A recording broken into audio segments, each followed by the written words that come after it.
개나리, 노란 꽃이다. 흐드러지게 핀 개나리를 본 적이 있는가? 샛노을한 그 색깔은 무엇과도 비교할 수 없을 것 같은 느낌이 들 때가 있었다. 어느 날, 봄날, 고생스런 시간들이 지나가기를 바라는 마음으로 터벅이는 걸음을 걷다가 길가의 모퉁이에서 발견한 그 순간에는 말이다. 선연한 색채는 가끔 사람의 감각과 감성을 일깨우고 도무지 기억이 나지 않던 어린 시절의 색감을 기억나게 해주는 것도 같았다. 언제부터 이렇게 각박하게 살았던가? 그래, 언제부터? 그게 언제부터였지? 묵직하고 낮은 목소리가 반쯤 드러난 동굴 내부를 울렸다. 한낮 어느 숲속, 비가 모자라지 않은지 계곡물이 흐르는 소리가 졸졸졸 들려온다. 페일청, 그것이 말을 꺼낸 그의 이름이었다. 기괴한 모양새로 갈라져 있는 대륙은 그 사이에 해협과 산맥을 두고 있었고 거대한 규모와 거리만큼 독자적인 문화를 이룩했다. 언어도 달랐고 북부식의 이름과 서부식의 성이었다. 페일은 그가 있는 이 북부에서 쓰이는 이름이었고 청은 기억도 나지 않는 시절에 받은 서부식의 성이었다. 페일은 눈동자를 반쯤 느긋하게 뜨며 투박한 외날검을 덜그럭거렸다. 그것이 흔들며 위협하는 대상은 자리에 묶여있다. 어느 인적 없는 숲속의 동굴, 바깥으로부터 햇빛이 들어오지만 인기척이라고는 없고 쉽게 눈에 뜨이지도 않는다. 페일은 동굴 어귀의 바위 위에 걸터 앉은 채 물었고 정교하게 만들어진 철제 의자에 묶여있는 산에는 온갖 고생을 다한 듯한 꼴이었다. 산발이 되어 흐트러진 긴 머리, 백인, 검은 머리칼, 푸른 눈동자가 총기를 잃지는 않았지만 두려움에 떨고 있다. 의자에 묶인 산에는 발이고 팔이고 전부 박하게 묶여서 조금도 움직이기 어려워 보였다. 의자 자체에 무게도 있고 손발이 묶인 채로는 고작해야 기는 것밖에 못한다. 허튼 수작을 하려 해도 눈앞의 남자를 이길 가능성은 희박했다. 밋밋한 얼굴 골격에 검은 눈동자, 차분하게 가라앉은 흑발, 노련한 용병이나 모험가처럼 떼탄 장비를 입고 칼날을 흔들거리는 저자는 페일청이었고 악명 높은 사람잡이 해결사였다. 귀족가의 명예를 모르는 자들이 비장의 수로 고용하고는 한다는 칼잡이다. 사내가 멀쩡한 상태라고 하더라도 도망갈 수 있을까 싶은데 현재로서는 가망이 없다. 사내는 모든 걸 점점 포기해가는 듯 눈을 질끈 감았고 또 몸에서 힘이 풀리는 걸 느꼈다. 사지의 관절도 근육도 느낌이 이상했다. 긴 도피와 숲에서의 전력 질주가 무리였으리라. 넘어져도 십수번은 굴렀고 나무 등치나 돌부리에 몸을 박은 게 셀 수 없었다. 도리어 피칠갑을 하고 외상을 입지 않은 게 다행이리라. 내 말을 좀 들어봐 주겠나? 사내가 떨리는 음성으로 간신히 말했다. 그러나 페일의 눈빛은 무감했고 표정 역시 변화가 없다. 투박한 철검은 덜그럭거리지만 단단하다. 이가 나간 구석도 없었고 투박한 만큼 파괴력이 있었다. 길게 뻗은 파라나만한 길이의 칼이다. 폭이 두꺼웠고 페일은 이것을 이용해 거대한 짐승이나 갑옷을 입은 기사라 할지라도 잡아낸 전적이 있었다. 페일은 입을 다문 채다 몇 초간의 침묵, 불편함을 이기지 못하는 사내가 다시 말문을 열기 전에 그가 먼저 말을 꺼냈다.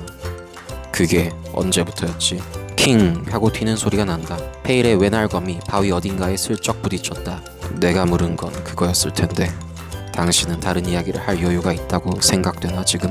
가라앉은 톤의 말소리는 위협적이었다. 사내가 페일의 악명에 대해서 알고 있었기에 더욱 그렇다. 페일청, 서부인, 전투 솜씨로는 어떤 용병도 당해낼 수 없다는 전설적인 칼잡이. 의뢰의 내용만 맞다면 어떤 험난함도 신경 쓰지 않고 완수를 해내고야 마는 사냥개. 공작가가 거느리는 암흑가의 조직과 백작가의 것이 분쟁을 일으키다가 공작가의 여식이 큰 상처를 입자 공작이 직접 떠돌이 검사 페일을 고용했다. 상대 조직의 경계를 뚫고 백작가의 아들에게 똑같은 상처를 입힐 것을 의뢰하자 그는 일대의 어떤 누구도 상상치 못한 방법으로 의뢰를 완수했다. 버젓이 서있는 백작가의 조직원들을 정면으로 뚫고 들어가 안가에 숨어있던 백작가의 차남의 다리에 긴 상흔을 남겼다. 그를 막아섰던 백작가의 칼잡이 수십 명은 그날로 사지의 어느 부분이 상하거나 목숨을 잃었다. 기회를 보고 틈을 타서 해치우라고 했던 일을 정면으로 해내고 나니 공작조차 당황스러워했다. 사병을 동원하고 전면전을 할 수 없어서 시킨 일이 백주 대낮에 도시에서 벌어졌다. 페일이 잡은 이들은 결국 표면적으로는 도시의 암흑가를 지배하던 흉악범들이었기에 그에게 별다른 제재가 가해지지는 않았지만 그 이름은 왕의 귀에조차 들어가게 되었다. 아무튼 그런 무자비하며 전설적인 칼잡이의 이력을 알고 있다면 자꾸만 신경을 거슬리게 덜그럭대는 칼이 평범하게 보이지 않는 것이다. 사내의 상상 속으로도 저것을 막을 방법이 별로 보이지 않았다. 다시 묻지. 기억이 안 나는 모양이야. 언제부터 피 앓는 남작의 비리를 묵인하고 있었지? 페일은 말을 아끼지만 딱히 말주변이 없는 편은 아니었다. 그가 긴 얘기를 어려움 없이 토해냈다. 베른경, 당신은 수도의 홀란드 공작의 명으로 지방까지 파견으로 왔지. 무역과 물류 사업으로 국내외에서 돈을 쓸어 담는 피아른 남작은 공작의 가신이었고, 언젠가부터 그의 낌새가 조금씩 이상해지던 걸 눈치챈 공작이 경고와 경계의 의미로 당신을 보냈어. 페일이 왼손으로 묶인 사내의 목가를 가리켰다. 흙먼지가 묻은 금목걸이가 걸려 있었다.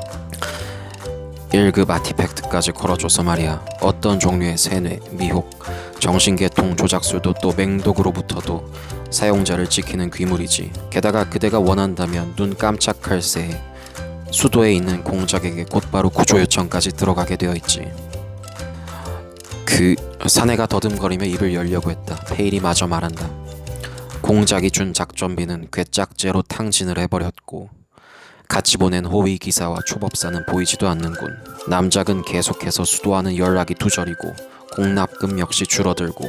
짹짹짹. 페일이 말을 멈춘 순간에 어디서 새가 지저귀는 소리가 들렸다. 숲속은 평화롭다. 그 맑은 공기나 물소리, 작은 동물들 따위의 기척은 휴양을 위한 것이라 해도 좋을 테다. 다만 사내, 베른과 페일은 다소 진지한 이야기를 나누고 있었다. 이런저런 일들이 많이 있지. 공작파와 슈나이더 후작파가 대립하고, 1왕자와 2왕자의 계승권 역시 노왕의 결정에 따라 갈리게 될 때이고.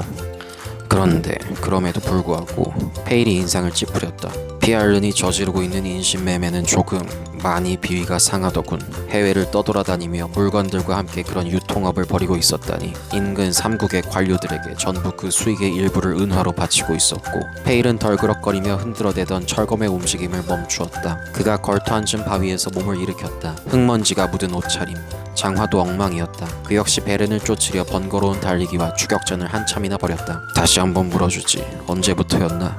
그대가 인간성을 팔아먹고 인신매매에 동참하면서 후작포로 넘어가려고 간을 본 건 말이야.